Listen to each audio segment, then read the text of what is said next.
Good morning बच्चों, कैसे आप सभी। मैं आशा है कि आप सभी पूर्ण रूप से स्वस्थ होंगे और जो भी आपको ऑनलाइन के माध्यम से पढ़ाया जा रहा है उसे आप बहुत अच्छे तरीके से पढ़ रहे होंगे और समझ रहे होंगे। तो बच्चों, आज मैं आपके विषय अध्यापिका स्नेहलता श्रीवास्तव कक्षा 3 के बच्चों को हिंदी सुलेख में पाठ 10 प्रसिद्ध दोहे नामक पाठ पढ़ाने जा रहे हूँ, जिसे आप बहुत ध्यानपूर्वक पढ़ेंगे और इन दोहों के अर्थों को समझेंगे। और जो दोहे लिखे हुए हैं उन्हीं दोहों को आपको नीचे लिखना है। तो आइए हम पढ़ते हैं प्रसिद्ध दोहे पाठ 10। कवियों, पहले हम पढ़ते हैं। कवियों द्वारा कहे गए दोहों से हमें बहुत अच्छी सीख मिलती है। हमें इन दोहों को पढ़कर इन्हें अपने जीवन में प्रयोग करने का प्रयास करना चाहिए। बच्चों, जो ये दोहे हमें कवियों ने लिख दिए हैं, ये बहुत अच्छे दोहे हैं। इनको पढ़ करके हमें अपने जीवन में सीख ग्रहण करनी चाहिए और इनका अपने जीवन में प्रयोग करना चाहिए और इनके अच्छे आचरण का हमें अपने जीवन में प्रयास भी करना चाहिए। आइए हम दोहे को पढ़ते हैं और लिखते हैं। बिगड़ी बात बने नहीं, लाख करो किन कोय, रहीमन फाटे दूध को मथे न माखन होए। इसका अर्थ है कि बच्चों, बिगड़ी हुई बात कभी बनती नहीं है। चाहे लाख करो किन कोय, चाहे लाख प्रयास कर डालो, लेकिन जब बात बिगड़ जाती है तो वो बनती नहीं है, वो सुधरती नहीं है। रहीमन फाटे दूध को मथे न माखन होए। रहीमदास जी कहते हैं कि जिस प्रकार फटे हुए दूध से मक्खन नहीं बनता है, उसी प्रकार जब एक बार बात बिगड़ जाती है तो दोबारा वो बनती नहीं है। आइए इस दोहे को हम इसके नीचे लिखते हैं। रहीमन, अब हम बिगड़ी लिखेंगे। पहले ध्यान देना, ऊपर वाली लाइन हमें लिखनी है।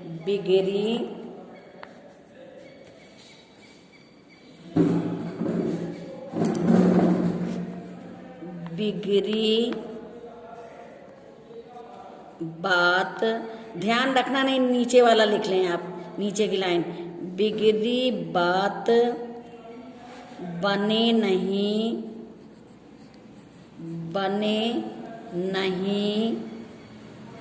कोमा लगाएंगे। फिर लाख करो किन कोय, लाख करो किन कोय, लाख करो किन कोय। रहीमन, अब नीचे वाली लाइन लिखेंगे। रहीमन फाटे दूध को, फिर कॉमा, मथे न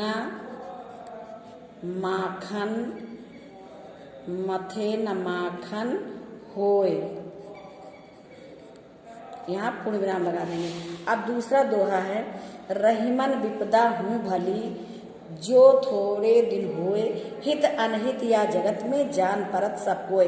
रहीमदास जी कहते हैं विपदा अच्छी होती है लेकिन थोड़े दिन के लिए। कोई भी परेशानी आए लेकिन वो थोड़े दिन के लिए है, जिससे अपना इस संसार में कौन हिती है, कौन अहित, कौन हमारा हित चाहता है, कौन हमारा अहित चाहता है, ये सब के बारे में हमें जानकारी मिल जाती है कि कौन हमारा अपना है और कौन पराया है। जो अपना होता है वो हमारी विपदा में हमारी सहायता करता है और जो पराया होता है वो हमारी विपदा में हमारा साथ छोड़ देता है। इसलिए रहीमदास जी कहते हैं कि विपदा थोड़े दिन के लिए अच्छी होती है, ठीक है, जिससे हित और अहित अपना हितैषी और हितैषी, हित माने हितैषी और अनहित माने जो अपनी भलाई न चाहता हो, दोनों की पहचान हो जाती है। आइए अब हम लिखते हैं यहाँ पे। रहीमन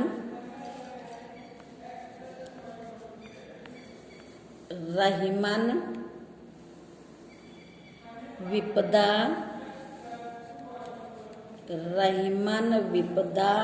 हूँ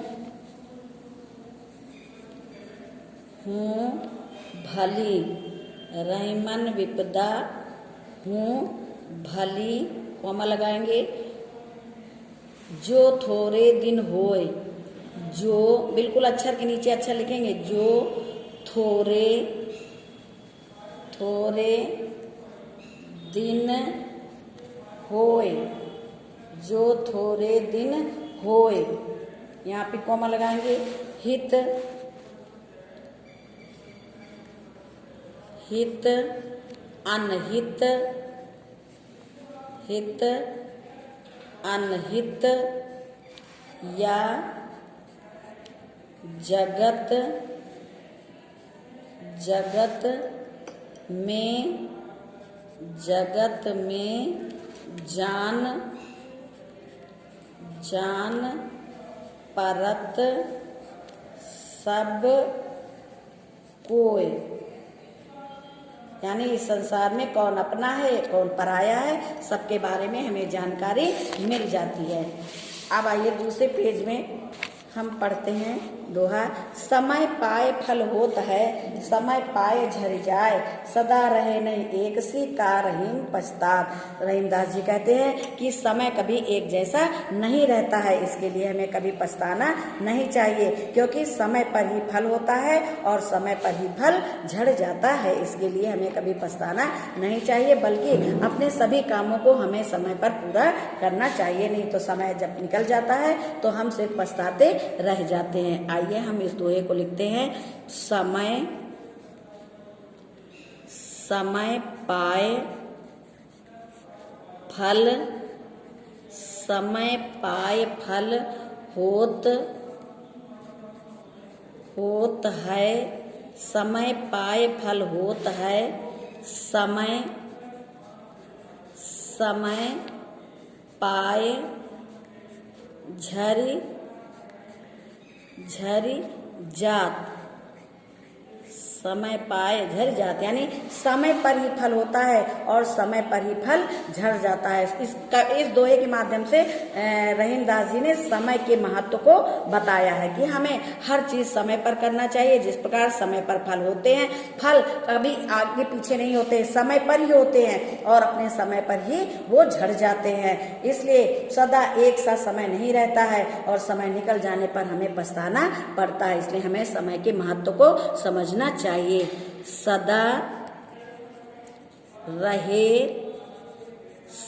रहे नहीं एक, सदा रहे नहीं एक सी का रहीम पछतात।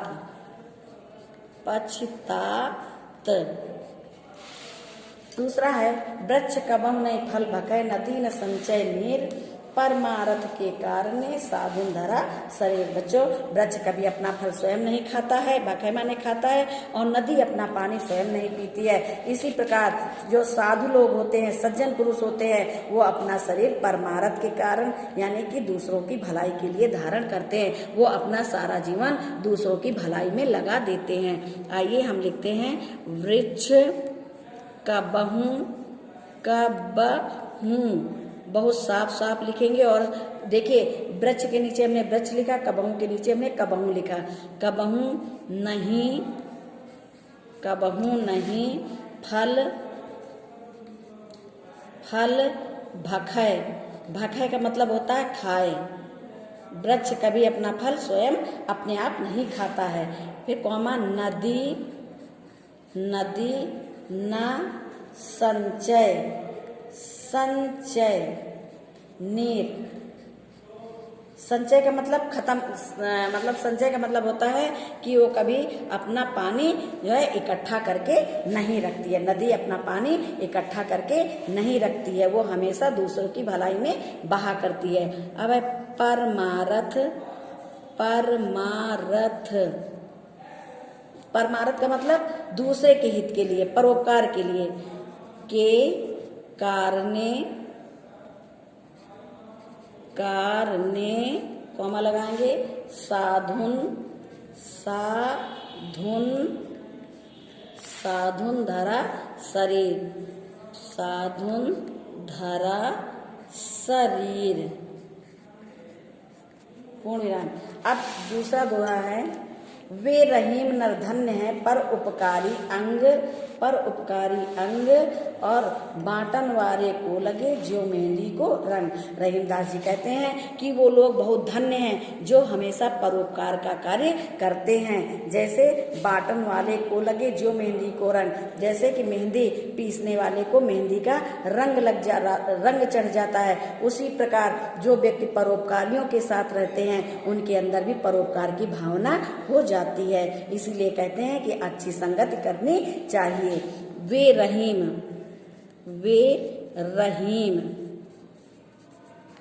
नर माने आदमी, वे आदमी धन्य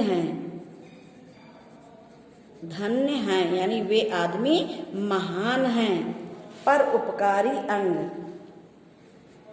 पर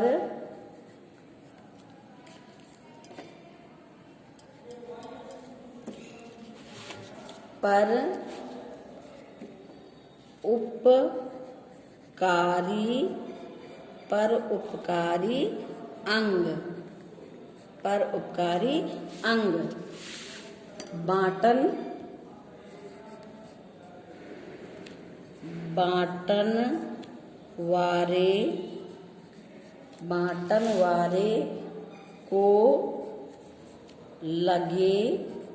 बांटन वारे को लगे ज्यों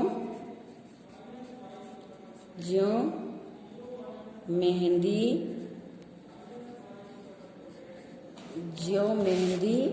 को रंग। गुणगान। अब इसके बाद दूसरे, अब यहाँ पे भी बच्चों यही दोहा लिखना है जो यहाँ पे आपने दोहा लिखा था, वे रहीम नर धन्य परोपकारी, इस दोहे को यहाँ भी लिखना है। फिर हम लिखते हैं वे रहीम नर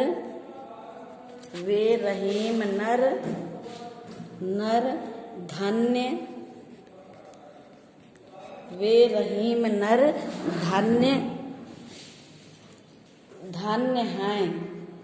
रहीम नर धन्य हैं पर उपकारी अंग। इस दोहे को बच्चों 2 बार लिखना है। अंग बांटन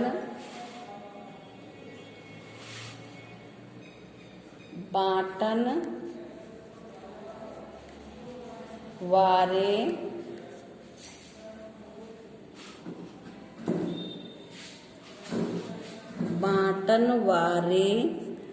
को लगे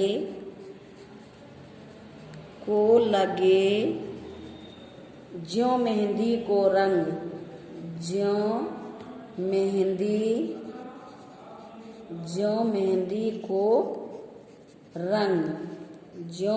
को रंग। अब कहे करत करत अभ्यास के जड़मत हो तो सुजान रसरी यावत जात के सिल पर परत निशान।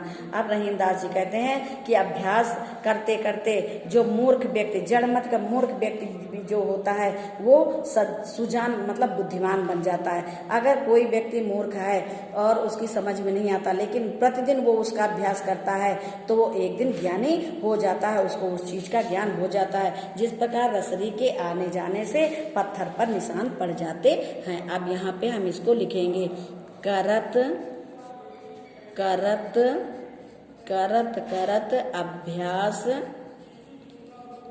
अभ्यास के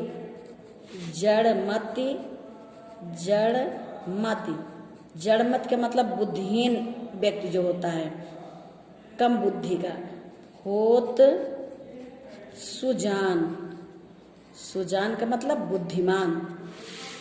फिर रसरी आवत जात के सिल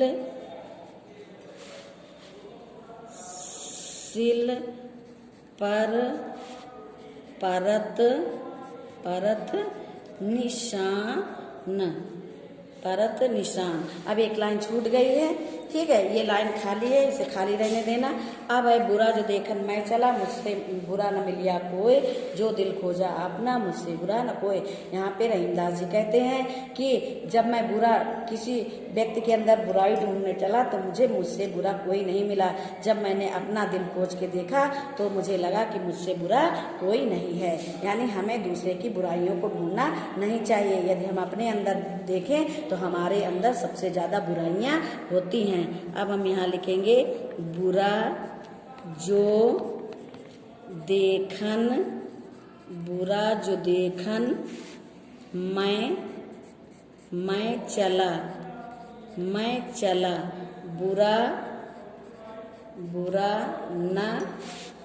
बुरा न मिलिया कोई, बुरा न मिलिया कोई। फिर यहाँ पे हम कॉमा लगा देंगे, यहाँ पे कॉमा था, यहाँ पे कॉमा था। हाँ, जो दिल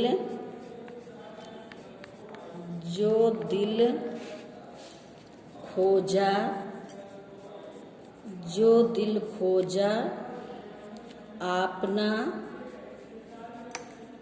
आपना, मुझसे बुरा न कोई, मुझसे बुरा न कोई। रहीमदास जी कहते हैं कि जब मैं बुरा देखने चला तो मुझे कोई भी व्यक्ति बुरा नहीं मिला, लेकिन जब मैंने अपने दिल में झांक कर देखा तो मुझे लगा कि मुझसे बुरा इस संसार में कोई नहीं है। बच्चों, जब व्यक्ति अपने अंदर बुराइयां ढूंढ लेता है तो उसे किसी की बुराइयां नजर नहीं आती हैं। तो बच्चों, आज ये पाठ आपने पढ़ा प्रसिद्ध दोहे, आपने प्रसिद्ध दोहे पढ़ा। अब ये प्रसिद्ध दोहे में आशा है कि आपको बहुत अच्छे तरीके से समझ में आया होगा। अब बच्चों, ये पाठ यहीं पे समाप्त होता है। धन्यवाद।